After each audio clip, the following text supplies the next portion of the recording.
International conference of agriculture economics के president doctor Mateen cam,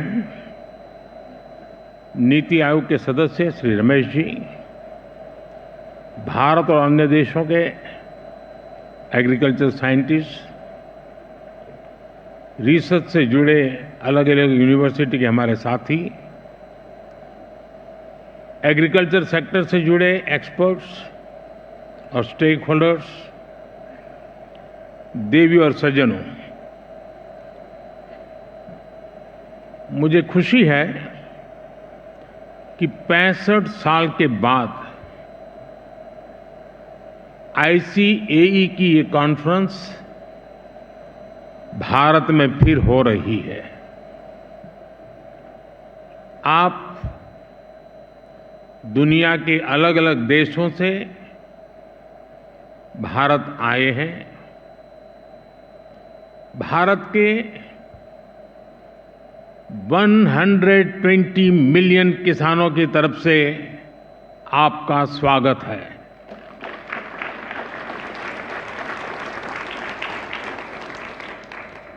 Bharat की 30 million से ज्यादा महिला किसानों की तरफ से आपका स्वागत है।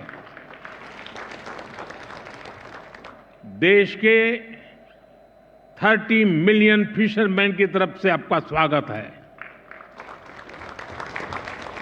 देश के 80 मिलियन से ज्यादा पशुपालकों की तरफ से आपका स्वागत है। आप आज उस देश में हैं जहां 550 मिलियन पशु हैं। कृषि प्रधान देश भारत में,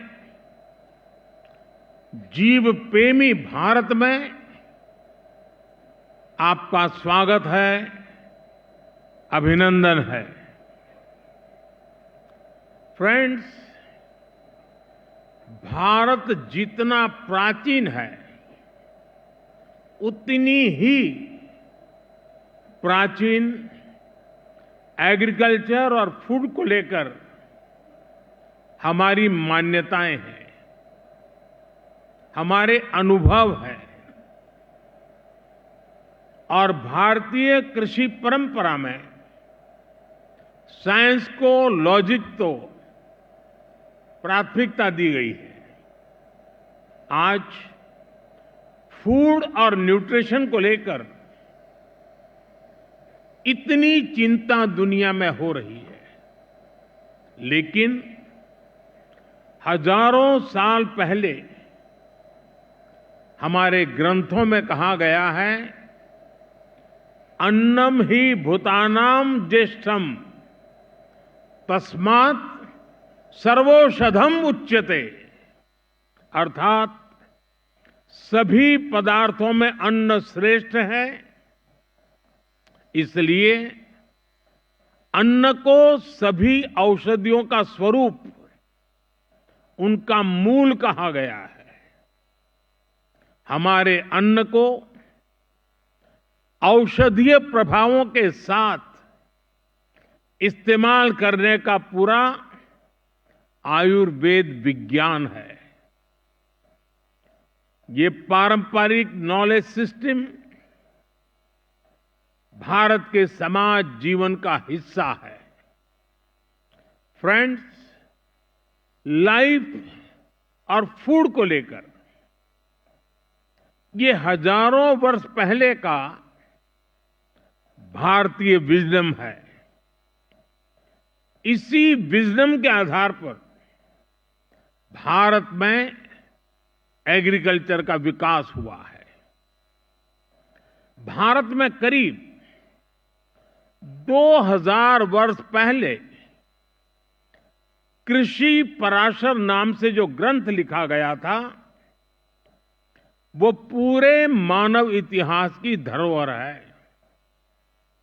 ये वैज्ञानिक खेती का एक कॉम्प्रिहेंसिव डॉक्यूमेंट है, जिसका अब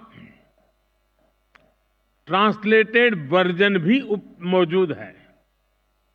इस ग्रंथ में कृषि पर ग्रह नक्षत्रों का प्रभाव, बादलों के प्रकार, रेनफॉल को नापने का तरीका और फोरकास्ट, रेन वाटर हार्वेस्टिंग, जैविक खाद, पशुओं की देखभाल, बीज की सुरक्षा कैसे की जाए, स्टोरेज कैसे की जाए, ऐसे अनेक विषयों पर इस ग्रंथ में विस्तार से बताया गया है। इसी विरासत को आगे बढ़ाते हुए भारत में एग्रीकल्चर से जुड़ी एजुकेशन और रिसर्च का एक मजबूत इकोसिस्टम बना हुआ है। Indian council of agriculture research के ही 100 से ज्यादा रिसर्च संस्थान है। भारत में एग्रीकल्चर और उससे संबंधित विषयों की पढ़ाई के लिए 500 से ज्यादा कॉलेज है। भारत में 700 से ज्यादा कृषि विज्ञान केंद्र है, जो किसानों तक नई टेक्नोलॉजी पहुंचाने में मदद करते हैं। साथियों, भारतीय कृषि की एक और विशेषता है। भारत में हम आज भी 6 सीजन्स को ध्यान में रखते हुए सब कुछ प्लान करते हैं। हमारे यहां 15 एग्रो क्लाइमेटिक जोन्स की अपनी खासियत है। भारत में अगर आप कुछ 100 किलोमीटर ट्रेवल करें तो खेती बदल जाती है। मैदानों की खेती अलग है, हिमालय की खेती अलग है, डेजर्ट, ड्राई डेजर्ट की खेती अलग है, जहां पानी कम होता है वहां की खेती अलग है, और कोस्टल बेल्ट की खेती अलग है। ये जो डायवर्सिटी है, यही ग्लोबल फूड की सिक्योरिटी के लिए भारत को उम्मीद की किरण बनाती है। फ्रेंड्स, पिछली बार जब ICAE की कॉन्फ्रेंस यहां हुई थी, तो भारत को उस समय नई नई आजादी मिली थी। वो भारत की फूड सिक्योरिटी को लेकर, भारत की एग्रीकल्चर को लेकर एक चैलेंजिंग टाइम था। आज भारत एक फूड सरप्लस देश है। आज भारत दूध, दाल और मसालों का सबसे बड़ा प्रोड्यूसर है। Bharat food grain, fruits, vegetable, cotton, sugar, T, framed fish, इनका दूसरा सबसे बड़ा प्रोड्यूसर है। एक वो समय था जब भारत की फूड सिक्योरिटी दुनिया की चिंता का विषय था। एक आज का समय है जब Bharat global food security, global nutrition security, इसके सॉल्यूशन देने में जुटा है।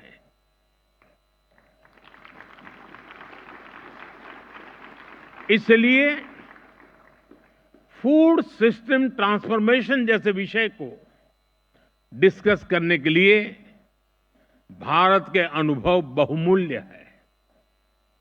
इसका बहुत बड़ा लाभ विशेषकर ग्लोबल साउथ को मिलना तय है।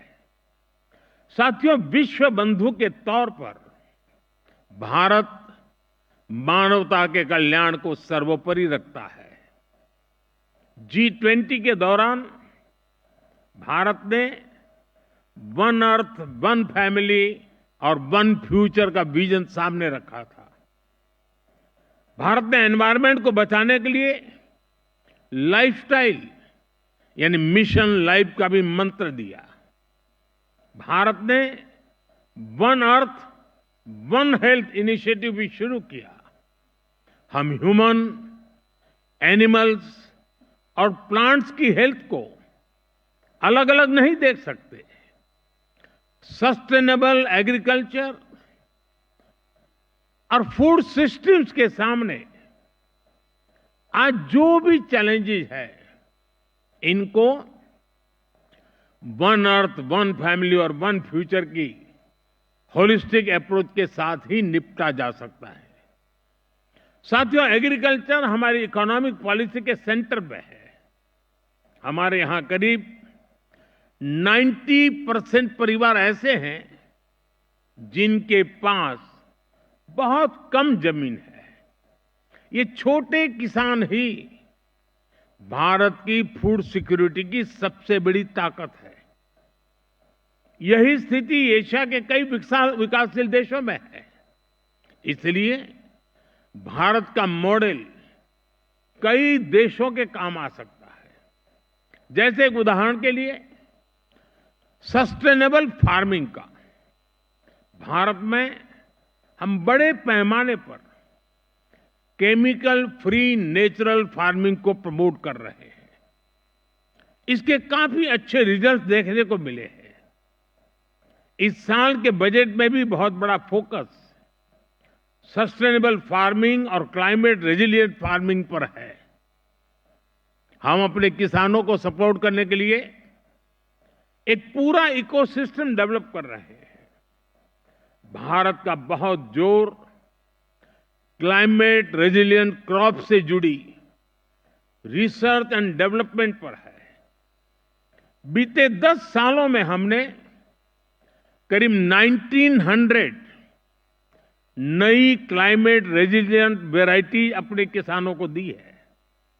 इसका लाभ भारत के किसानों को भी मिल रहा है। हमारे यहां राइस की कुछ वैरायटीज ऐसी भी है जिनको ट्रेडिशनल वैरायटीज के मुकाबले 25% कम पानी चाहिए। हाल के वर्षों में हमारे यहां ब्लैक राइस सुपर फूड के रूप में उभरा है। हमारे यहां मणिपुर, असम और मेघालय की ब्लैक राइस को इसकी मेडिसिनल वैल्यू के कारण पसंद किया जा रहा है। 12 दिन से जुड़े अनुभव विश्व समुदाय के साथ शेयर करने के लिए उतना ही उत्सुक है। फ्रेंड्स, आज के समय में पानी की कमी और क्लाइमेट चेंज के साथ ही न्यूट्रिशन भी एक बड़ा चैलेंज है। इसका सॉल्यूशन भी भारत के पास है। भारत मिलेट्स का दुनिया का सबसे बड़ा प्रोड्यूसर है, जिन्हें दुनिया सुपर फूड कहती है, और उसे हमने श्री अन्न की पहचान दी है। ये मिनिमम वाटर मैक्सिमम प्रोडक्शन के सिद्धांत पर चलते हैं। भारत के अलग अलग super foods global nutrition problem को एड्रेस करने में बड़ी भूमिका निभा सकते हैं। भारत अपने सुपर फूड के इस बास्केट को दुनिया के साथ साझा करना चाहता है। साथ ही भारत की पहल पर पिछले साल पूरे विश्व ने इंटरनेशनल मिलेट ईयर मनाया है। फ्रेंड्स, बीते एक दशक में हमने फार्मिंग को आधुनिक टेक्नोलॉजी से जोड़ने के लिए अनेक प्रयास किए हैं। आज एक किसान सॉइल हेल्थ कार्ड्स की मदद से ये जान सकता है कि उसे क्या उगाना है। वो सोलर पावर की मदद से पंप चलाता है और वेस्टलैंड में सोलर फार्मिंग से भी कमाता है। वो ई-नैम यानी भारत के डिजिटल एग्रीकल्चर मार्केट के द्वारा अपनी पैदावार को बेच सकता है। वो किसान क्रेडिट कार्ड का उपयोग करता है। वो प्रधानमंत्री फसल बीमा योजना के माध्यम से अपनी फसलों की सुरक्षा सुनिश्चित करता है। किसानों से लेकर एग्री टेक स्टार्टअप्स तक, नेचुरल फार्मिंग से लेकर के फार्म स्टे और फार्म टू टेबल की व्यवस्था तक भारत में कृषि और उससे जुड़े सेक्टर्स लगातार फॉर्मलाइज हो रहे हैं। पिछले 10 वर्षों में ही 90 लाख हेक्टेयर खेती को हमने माइक्रो इरिगेशन से जोड़ा है। हमारे इथेनॉल ब्लेंडिंग प्रोग्राम से भी खेती और एनवायरनमेंट दोनों को लाभ हो रहा है। हम पेट्रोल में 20% इथेनॉल ब्लेंडिंग के टारगेट की तरफ तेजी से आगे बढ़ रहे हैं। साथियों, भारत में हम एग्रीकल्चर सेक्टर में डिजिटल टेक्नोलॉजी का भरपूर इस्तेमाल कर रहे हैं। पीएम किसान सम्मान निधि के माध्यम से एक क्लिक पर 10 करोड़ किसानों के बैंक खाते में 30 सेकंड में पैसे ट्रांसफर हो जाते हैं। हम डिजिटल क्रॉप सर्वे के लिए डिजिटल पब्लिक इंफ्रास्ट्रक्चर बना रहे हैं। हमारे किसानों को रियल टाइम इंफॉर्मेशन मिलेगी और वो डेटा ड्रिवन डिसीजन ले सकेंगे। हमारी इस पहल से करोड़ों किसानों को फायदा होगा, उनकी आर्थिक स्थिति और बेहतर होगी। सरकार लैंड के डिजिटलाइजेशन का भी बहुत बड़ा अभियान चला रही है। किसानों को उनकी लैंड का एक डिजिटल आइडेंटिफिकेशन नंबर भी दिया जाएगा। ड्रोन का उपयोग भी खेती में बहुत तेजी से प्रमोट हम कर रहे हैं। ड्रोन से होने वाली खेती की कमान महिलाओं को, हमारी ड्रोन दीदियों को दी जा रही है। ये जो भी कदम है, इनसे भारत के किसानों का तो फायदा हो गया ही, इससे ग्लोबल फूड सिक्योरिटी को भी ताकत मिलेगी। फ्रेंड्स, आने वाले 5 दिनों में आप सभी यहां खुलकर चर्चा करने वाले हैं। यहां मैं बड़ी संख्या में महिलाओं की भागीदारी, युवाओं की भागीदारी देखकर अधिक प्रसन्न हो रहा हूं। आपके आइडियाज पर सबकी नजर रहेगी। मैं आशा करता हूं कि इस कॉन्फ्रेंस से हम दुनिया को सस्टेनेबल एग्री फूड सिस्टम से जोड़ने के रास्ते खोज सकेंगे। हम एक दूसरे से सीखेंगे भी और एक दूसरे को सिखाएंगे भी। साथियों, आप कृषि जगत से जुड़े हुए लोग हैं, तो एक और जानकारी आपके सामने रखना मुझे बड़ा मन करता है। मुझे पता नहीं है दुनिया में कहीं किसी किसान का स्टैच्यू हो। हमने दुनिया में सबसे ऊंचे स्टैच्यू के रूप में स्टैच्यू ऑफ लिबर्टी की चर्चा सुनी है, लेकिन मेरे सारे कृषि जगत के लोगों को जानकर के खुशी होगी कि भारत में आजादी के आंदोलन में जिस महापुरुषों ने किसान शक्ति को जागृत किया, किसानों को आजादी के आंदोलन का मुख्य धारा में जोड़ा, वे सरदार वल्लभ भाई पटेल की दुनिया की सबसे ऊंची प्रतिमा भारत में है। स्टैच्यू ऑफ लिबर्टी से डबल उसकी ऊंचाई है और एक किसान नेता की है।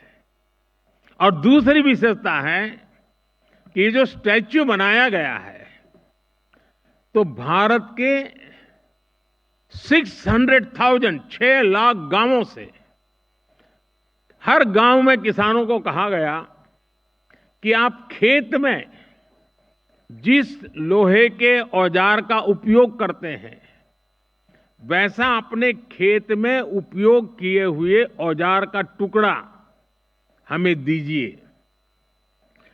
6 लाख गांवों से खेतों में उपयोग किया गया लोहे का औजार लाया गया, उसको मेल्ट किया गया और दुनिया के सबसे ऊंचे एक किसान नेता के स्टैच्यू के अंदर उस खेत में उपयोग किए औजार का मेल्ट करके लोहा उपयोग किया गया।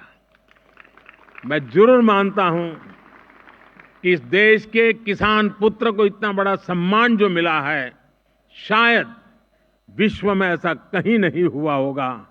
मुझे पक्का विश्वास है आज यहां आप आए हैं तो जरूर स्टैच्यू ऑफ यूनिटी, विश्व का सबसे ऊंचा ये स्टैच्यू देखने के लिए आप आकर्षित होंगे। मैं एक बार फिर आप सभी को बहुत बहुत शुभकामनाएं देता हूं। धन्यवाद।